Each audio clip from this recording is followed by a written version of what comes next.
ओम नमश्चंडिकायै।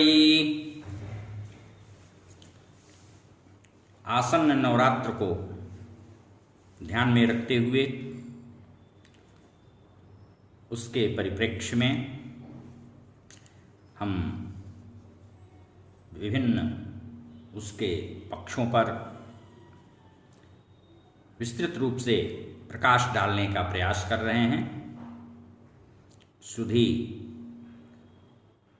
हमारे जो श्रोताजन हैं उनके हितार्थ यह श्रम सार्थक सिद्ध हो, इसलिए हम उनका हृदय से हार्दिक स्वागत करते हैं। आज हम नवरात्र से संबंधित उन विषयों पर वक्तव्य देकर पृष्ठ प्रेषण या पुनरावृत्ति नहीं करेंगे, जिनको आप जानते और करते आ रहे हैं।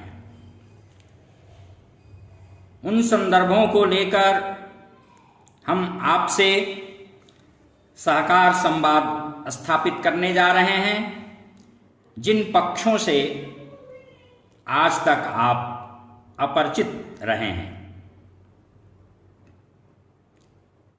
ऐसे तंत्रोपासना पर प्रकाश डालने का प्रयत्न करने जा रहे हैं। सर्वप्रथम श्री रामचंद्र जी ने इस शारदीय नवरात्रि पूजा का प्रारंभ समुद्र तट पर किया था। भारत में सामान्यतः 4 नवरात्र प्रसिद्ध हैं। पहला शारदीय और दूसरा वासंतिक। शारदीय आश्विन शुक्ल पक्ष की प्रतिपदा यानी परिवा या प्रथम तिथि से विजयादशमी तक होता है। पितृपक्ष के पश्चात देवी पक्ष का प्रारंभ होता है। दूसरा चैत्र शुक्ल प्रतिपदा से दशमी तिथि पर्यंत तक होता है। 2 नवरात्रि और होते हैं जिनसे सामान्य जनमानस सुपरिचित नहीं है। एक आषाढ़ शुक्ल पक्ष की परिवा प्रतिपदा यानी पहली तिथि से दशमी तक। दूसरा माघ शुक्ल पक्ष प्रतिपदा से दशमी पर्यंत। इसे गुप्त नवरात्र कहा जाता है। ये दोनों तंत्र साधकों के लिए अनिवार्य रूप से प्रशस्त होते हैं। शयनाख्य और बोधनाख्य नामक 2 नवरात्र होते हैं। शयनाख्य वासंती चैत्रमासीय तथा बोधनाख्य आश्विन मासीय शारदीय कहलाता है। जो लोग 9 दिनों तक करने में असमर्थ हों उन्हें सप्तमी से आरंभ करके 3 दिनों तक कर लेना चाहिए। केवल अष्टमी या मात्र नवमी को भी 1 दिवसीय व्रत किया जा सकता है। सभी नवरात्रियों में दुर्गति नाशिनी देवी दुर्गा की उपासना विशेष रूप से की जाती है। दुर्गा भी 9 कही गई हैं। 9 दिनों तक क्रमशः एक एक करके दुर्गा के 9 रूपों के पूजन का विशेष विधान है। परंतु महादुर्गा की ही आराधना विशेष रूप से समाज में प्रचलन में है। एक अन्य दुर्गा भी हैं जिन्हें हम वन दुर्गा के नाम से तंत्र ग्रंथों में उनकी उपासना का विधान प्राप्त करते हैं। यम नियम का परिपालन करते हुए भगवती दुर्गा का आराधन पाठ करना चाहिए। नवरात्रियों तक व्रत करने से नवरात्र पूर्ण होता है। आश्विन शारदीय नवरात्र की महत्ता के विषय में लिखा है कि आश्विनस्य सिते पक्षे नानाविध महोत्सवैः प्रसादयेयुः श्री दुर्गां चतुर्वर्ग फलार्थिनः।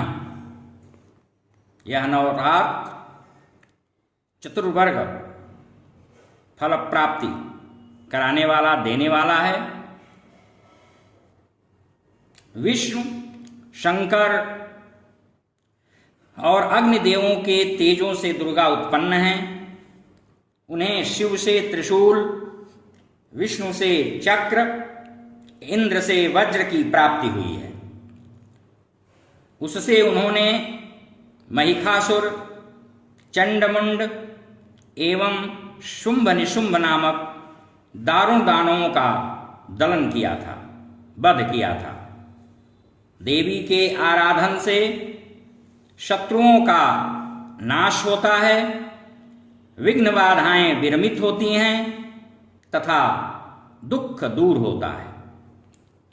सभी वर्ग के लोग कर सकते हैं। देवी का आवाहन, स्थापन और विसर्जन ये तीनों प्रातः काल ही होने चाहिए। चंडी पूजा 3 प्रकार से होती है: सात्विकी, राजसी और तामसी। तामसी में जप एवं मंत्रों के प्रयोगों का कहीं कहीं निषेध भी किया गया है। इनकी पूजा में षोडशोपचार विहित है। प्रथम दिवस चंदन लेप एवं त्रिफला, केश संस्कार के अन्य पदार्थ जैसे सुगंधित तेल, केश प्रसाधन संभार आदि और कंघी। द्वितीया को बाल गूंथने के लिए रेशम की पट्टी, सूत या फीता आदि। तृतीया को पैरों को रंगने के लिए अलक्तक, सिंदूर, दर्पण और चतुर्थी को मधुपर्क, तिलक, चांदी का एक टुकड़ा और नेत्रांजन समर्पित किया जाता है। पंचमी को अंगराग एवं आभूषण, षष्ठी को व्रती को प्रातर्वेला में बिल्व वृक्ष के पास जाकर उसे दुर्गा के समान पूजना चाहिए एवं देवी को पुष्प मालादि समर्पित करना चाहिए। सप्तमी को गृह मध्य पूजा, अपराजिता लता या 9 पौधों की पत्तियों को एक में परस्पर गूंथना चाहिए और उसे अर्पित करना चाहिए। 9 पत्रिकाएं हैं: कदली, दाडिमी, धान्य, हरिद्रा, माणक, कच्छ, बिल्व, अशोक और जयंती। सप्तमी को भी बिल्व वृक्ष की पूजा का विधान है। कूष्मांड, ईख, जायफल, जल सहित नारियल इसकी बलि दी जानी चाहिए। यह सात्विक बलि है, शुद्ध बलि है। गुड़, पुष्प और अदरक के रस को भी कांसे के पात्र में या नारियल का जल या शहद जिसे मधु भी कहते हैं, अष्टमी की महानिशा में निवेदित किया जाता है। यह दक्षिणाचार्य मार्ग के जो तंत्र साधक हैं उनके लिए अनिवार्य रूप से करणीय है, पालनीय है। वैसे बलि नवमी तिथि को महापूजा सबके लिए अपेक्षित है। तदनंतर कन्या भोज, उसमें एक बटुक भी अवश्य हो। यह कार्य भी, यह पूजन भी अष्टमी को नहीं तो नवमी को अवश्य किया जाना चाहिए। महाअष्टमी कुमारिकाओं के भोज पूजा से दुर्गा अत्यंत प्रसन्न होती हैं। स्कंद पुराण में इनका विभाजन और नामकरण भी किया गया है। 2 वर्ष की कुमारिका, 3 वर्षीय त्रिमूर्ति, इसके आगे क्रमशः कल्याणी, रोहिणी, काली, चंडिका, शांभवी, दुर्गा और सुभद्रा के नाम से कही जाती हैं। दशमी को फिर षोडशोपचार पूजन करके ही विसर्जन किया जाना चाहिए। हवन से पूर्व महानवमी को हनुमत ध्वजारोपण भी कर लेना महद मंगल कारक होता है। पूजन के प्रारंभ में कलश यानी घटस्थापन भी किया जाता है। यह पवित्रता एवं समृद्धि का प्रतीक है। इसमें वरुण देवता का आवाहन पूजन होता है और यह कार्य दिन में ही किया जाता है। पवित्र मिट्टी से वेदी बना करके उसमें जौ गेहूं बोएं और उस वेदी पर कलश स्थापित करें। तदोपरि मूर्ति यंत्र की प्रतिष्ठा करें। इसके अभाव में कलश के ही पीछे स्वस्तिक और उसके दोनों पार्श्व भागों में त्रिशूल बनाकर दुर्गा जी का चित्र, ग्रंथ तथा सालग्राम भगवान को विराजित करके पूजन करें। स्वस्ति वाचन पूर्वक संकल्प लें। पुनः गणपति, मातृका, लोकपाल, क्षेत्रपाल, नवग्रह, वरुणादि की पूजा प्रतिष्ठा करें। नवरात्रि 9 शक्तियों से संयुक्त है, इसलिए एक एक तिथि में एक एक शक्ति के पूजन भजन का विधान शक्ति संगम तंत्र में लिखा हुआ है।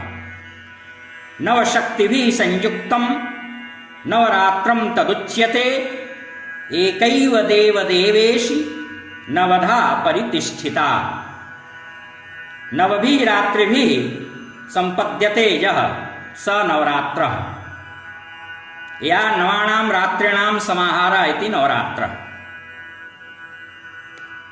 मार्कंडेय पुराण दुर्गा सप्तशती में भी लिखा है, प्रथमं शैलपुत्री च द्वितीयं ब्रह्मचारिणी तृतीयं चंद्रघंटेति कूष्मांडेति चतुर्थकं पंचमं स्कंदमातेति षष्ठं कात्यायनीति च सप्तमं कालरात्रीति महागौरीति चाष्टमं नवमं सिद्धिदात्री च नवदुर्गा प्रकीर्तिता। स्वाभाविक रूप से ये 9 दुर्गाओं के नामों का उल्लेख किया गया है। इसके अतिरिक्त आश्विन शुक्ल द्वितीया यानी नवरात्र के दूसरे दिन दुर्गा देवी के प्रतिदान करना चाहिए। तृतीया को बृहत गौरी व्रत भी करना चाहिए। पंचमी को भगवती ललिता जी की मूर्ति बना करके उनकी षोडशोपचार पूजा करके व्रत इत्यादि का पालन किया जाना श्रेयस्कर होता है। किसी श्रेष्ठ साधक को पकवान, फल, गोघृत और दक्षिणा दान करें। अंत में प्रार्थना प्रदक्षिणा पूर्वक विसर्जन किया जाता है।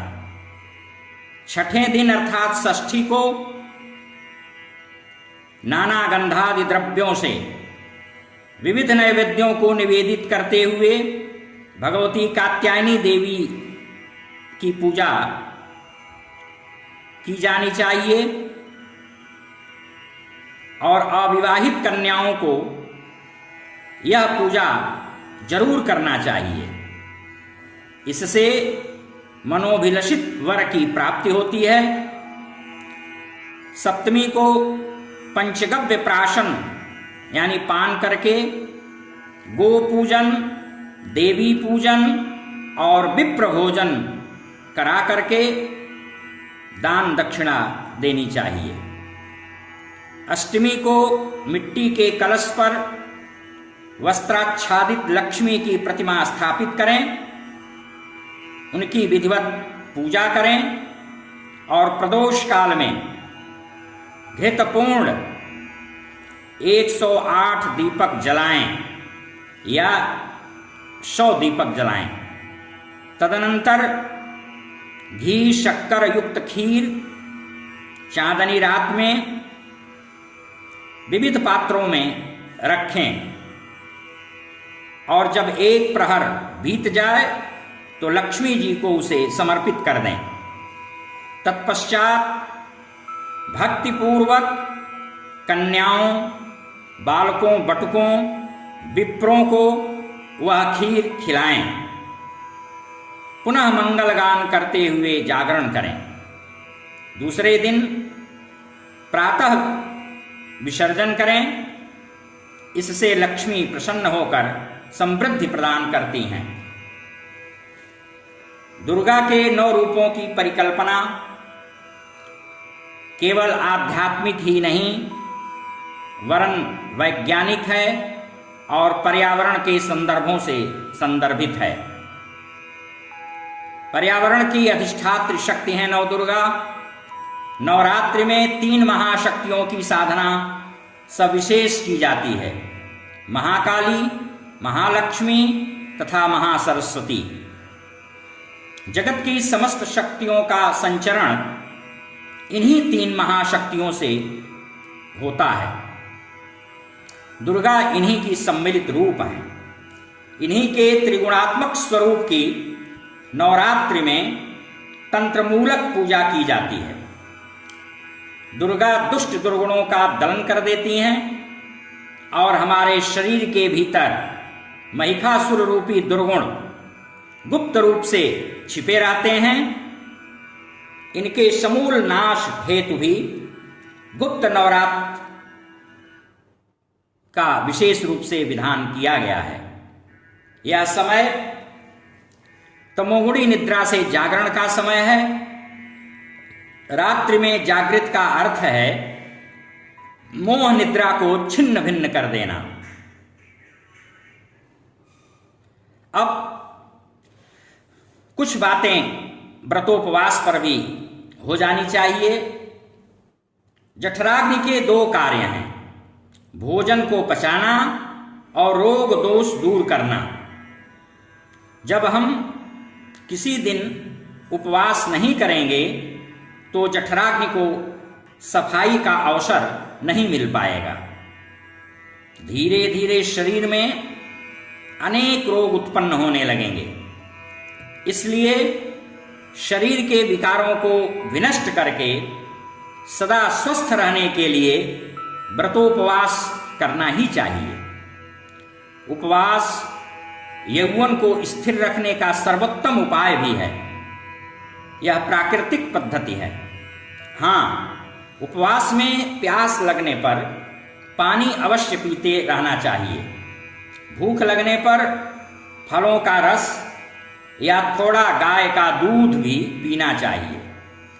कुछ दिनों में जहरीले विकार विनष्ट हो जाएंगे।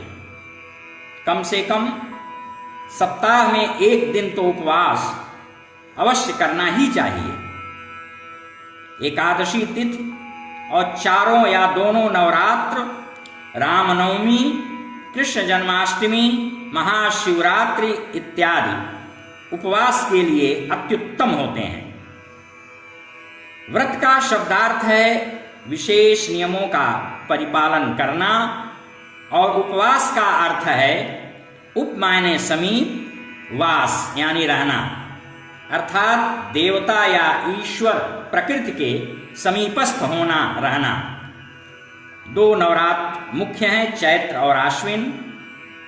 ये दोनों सर्दी गर्मी की संधि वेला में होते हैं। दोनों की संधि यानी मिलन के महत्वपूर्ण मास हैं। चैत्र से ग्रीष्मकाल और आश्विन से शीतकाल का प्रारंभ हो जाता है।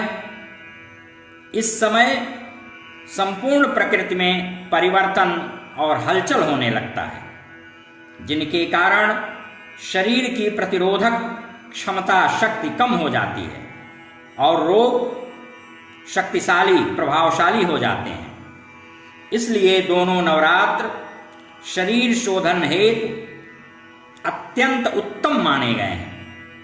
इन्हीं दोनों मासों में हमारे शरीर के विकार उभरते हैं जो हमें रोग जनित करते हैं। व्रत जहरीले तत्वों को जला करके विनष्ट कर देता है और नैरोग्य प्रदान करता है। एक नवरात्र व्रत खट मास में एकत्रित शरीर के अपश्रव्य अर्थात अनुपयोगी पदार्थों को नष्ट कर देता है। दोनों नवरात्र व्रत से वर्ष भर के मल विनष्ट हो जाते हैं। व्रतोपवास में फलों का रस या फल, हल्का गोदुग्ध, नींबू, शहद और पानी अमृत तुल्य होता है। यह एक निर्दोष, सरल और अछूत पदार्थ है, प्रक्रिया है। रोगों को जड़ से समाप्त करने की व्रतोपवास के साथ साथ ईश्वराराधन, ध्यान, जप करने से मानसिक विकार भी विनष्ट होते हैं और हमें परम शांति, स्फूर्ति, नई ऊर्जा, चेतना का संचयन होता है। हरि ओम तत्सत, हरि ओम तत्सत।